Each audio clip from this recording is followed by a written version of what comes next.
Jadi kalau kita mau anak-anak kita tetap berjuang, jangan buat mereka terlena dengan kenikmatan.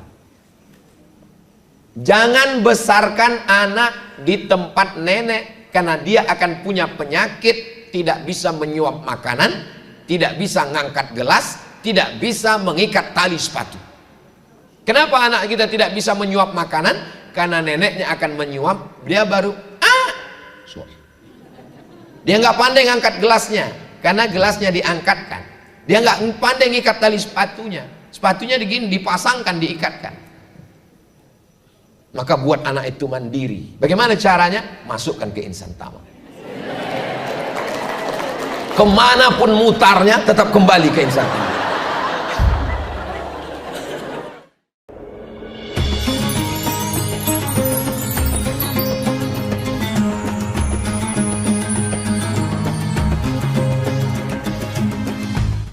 Bagaimana jika anak perempuan punya cita-cita jadi ibu rumah tangga? Profesi utama perempuan adalah ibu rumah tangga. Adapun dia menjadi pengusaha itu sampingan. Adapun dia jadi polwan sampingan. Kalau dia jadi polwan, polwan yang bisa masak, yang bisa mendidik anak-anak. Kalau dia jadi dokter spesialis sampingan.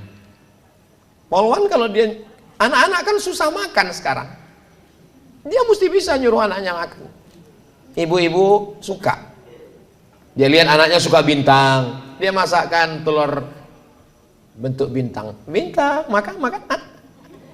Kalau dia polwan, dia cabut pisau, makan, makan, makan, makan. Enggak begitu juga.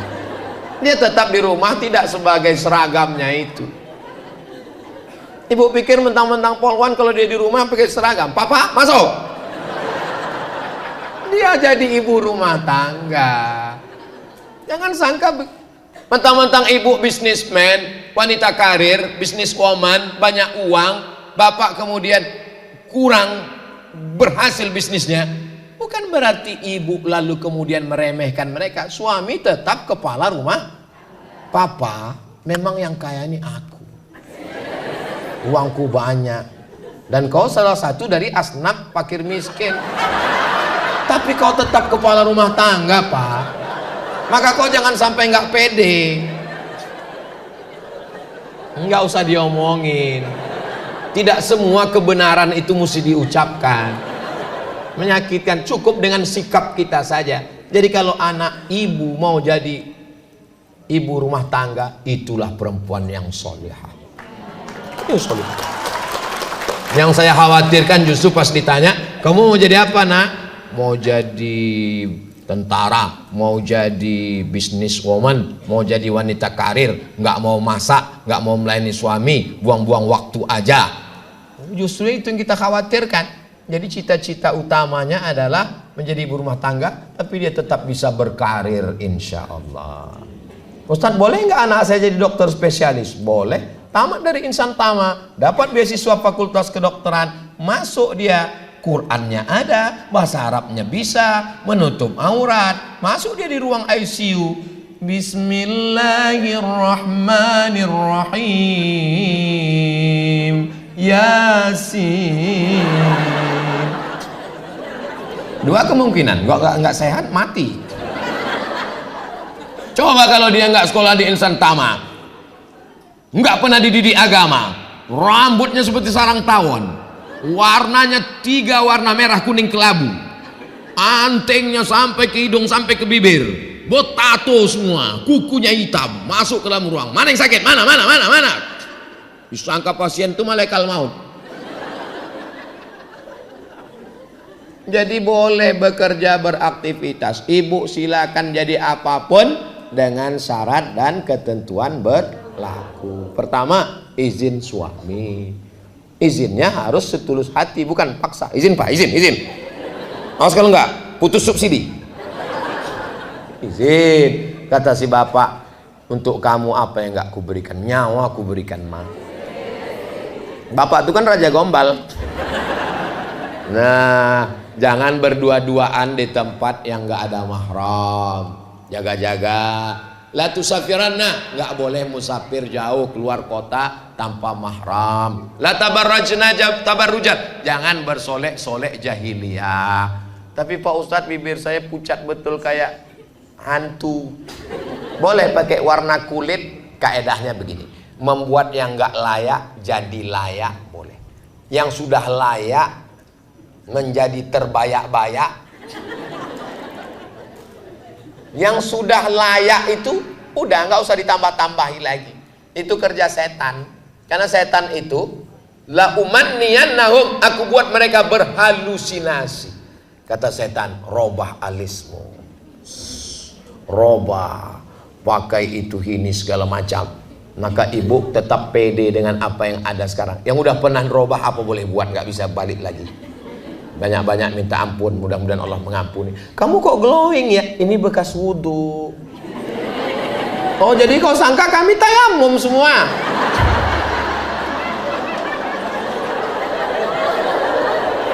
Jadi kita bangkitkan percaya diri kita.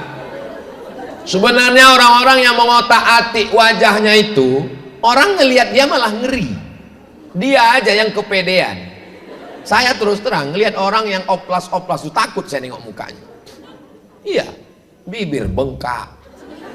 Bagi dia udah cantik betul, tapi orang nengoknya macam hantu.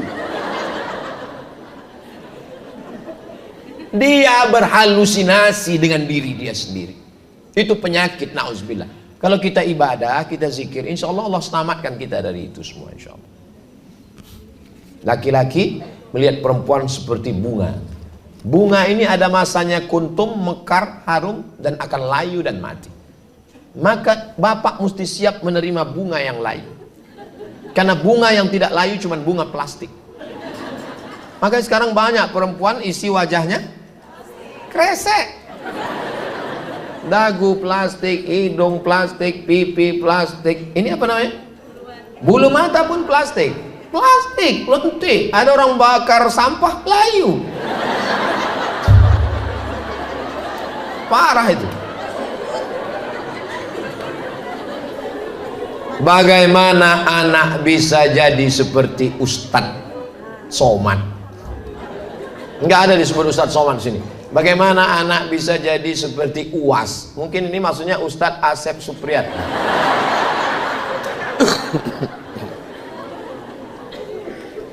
Universitas yang paling berhasil mendidik alumninya adalah Universitas Penderitaan. Saya ditinggalkan orang tua saya kelas 2 SD di Sumatera Utara. Mereka pindah ke Riau. Saya menumpang di rumah keluarga ibu saya. Habis itu berpindah ke rumah kakak ibu saya. Habis itu berpindah ke rumah orang tua angkat saya. Sampai saya tamat sekolah 95. Di situ baru saya paham skenario Allah. Allah ingin membuat saya sebagai orang yang mandiri. Saya bisa merasakan perasaan. Paman saya, tante saya, anak-anaknya, mantunya, cucunya. Sekarang anak-anak tak bisa merasakan perasaan itu. Tidak halus feelingnya. Kenapa? Karena dia tidak perlu merasa. Di rumah-rumah bapaknya, ini emaknya, mau makan sesuka hati dia, kaki dia angkat ke atas, ada pembantu. Saya nggak bisa begitu. Saya mesti merasakan, melihat wajah mereka. Baru saya paham, Allah membentuk saya supaya tajam rasa saya, feeling saya, maka dibuatnya kehidupan saya seperti itu. Lalu kemudian akhirnya saya pergi ke Mesir 4 tahun, gak ketemu ibu saya. Habis itu pergi ke Maroko 2 tahun. Setelah itu pulang, tausiah, ceramah, direkam, diusir, viral. Itu. Jadi nggak ada sekolah yang membuat Abdul Somad itu nggak ada. Tapi pendidikan di rumah, ibu, keluarga, bapak ada, sibuk mencari nafkah, kemudian lingkungan, bacaan, keadaan, situasi. Jadi siklus manusia ini begini. Mau manusia, mau organisasi, mau yayasan, mau kerajaan, begitu. Generasi pertama pejuang, generasi kedua penikmat, generasi ketiga penghancur. Jadi kalau kita mau anak-anak kita tetap berjuang, jangan buat mereka terlena dengan kenikmatan. Jangan besarkan anak di tempat nenek, karena dia akan punya penyakit, tidak bisa menyuap makanan, tidak bisa ngangkat gelas, tidak bisa mengikat tali sepatu. Kenapa anak kita tidak bisa menyuap makanan? Karena neneknya akan menyuap, dia baru dia nggak pandai ngangkat gelasnya, karena gelasnya diangkatkan. Dia nggak pandai ngikat tali sepatunya, sepatunya dipasangkan, diikatkan. Maka buat anak itu mandiri. Bagaimana caranya? Masukkan ke Insan Tama. Kemanapun mutarnya tetap kembali ke Insan Tama.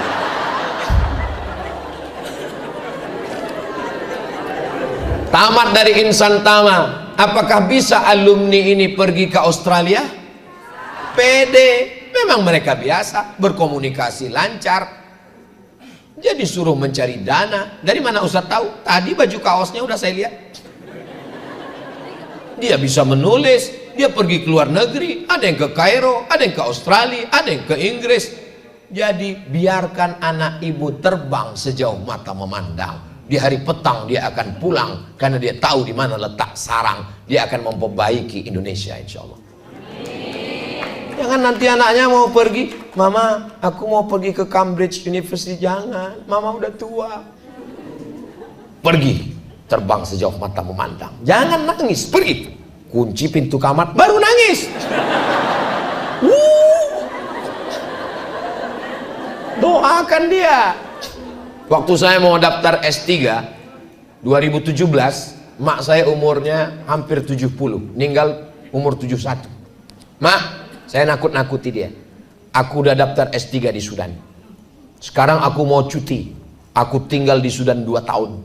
Sebetulnya nggak wajib tinggal. Saya mau ngeliat respon dia. Aku udah terdaftar di Sudan, aku mau tinggal di Sudan 2 tahun. Semua berhenti, aku berangkat. Gimana? Apa kata dia? Aku udah biasa hidup sendirian di rumah nih. Kau silakan pergi, pulang ke dokter. Aku bangga punya anak dokter. Makanya kalau ada mahasiswa yang ngadu ke saya, Ustadz, saya dapat beasiswa dari Al-Azhar, terus emak saya nggak ngizinkan. Mati aja lah mak kau.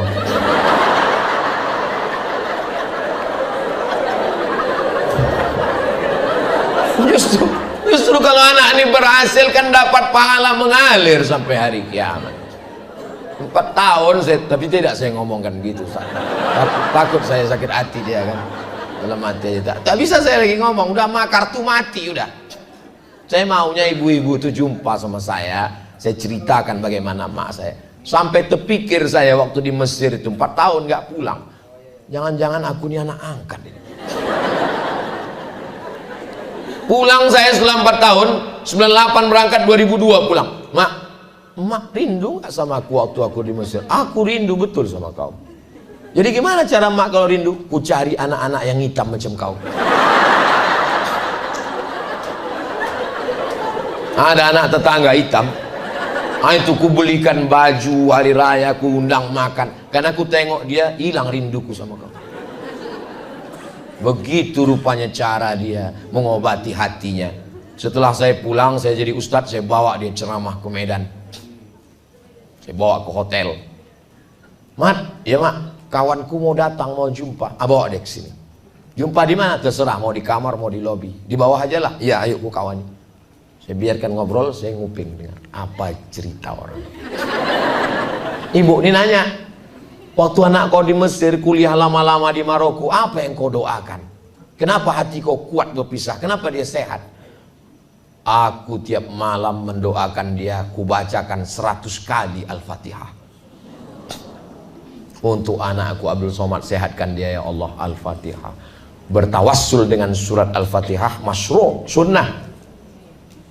Bertawassul dengan amal soleh, bagaimana hadis dalam Sahih Al-Bukhari. Satu bertawassul berdoa dengan sedekahnya, satu bertawassul dengan bakti kepada orang tuanya, satu bertawassul dengan tidak jadi berzina. Maka bertawassul dengan membaca Al-Quran dan Ummul Quran Al-Fatihah masyru', bukan bid'ah, sunnah.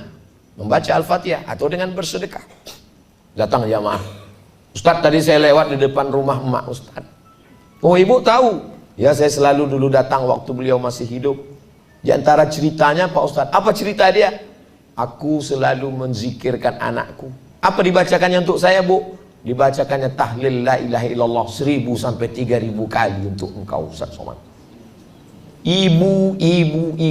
Makanya waktu ibu saya meninggal, saya pikir ini kiamat udah dunia ini.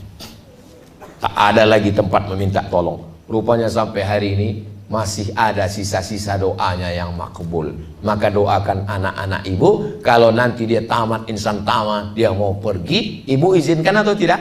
Tidak. Dari bunyinya sepertinya enggak.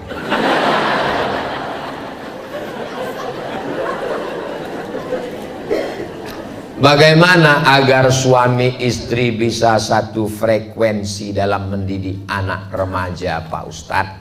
Komunikasi. Ibu kasih tahu ke bapak, Bang, AA, Mas, kalau kamu nggak bisa komunikasi langsung dengan aku, tulis aja WA. Seperti kau kirim surat ke aku waktu ditangkap emakku dulu.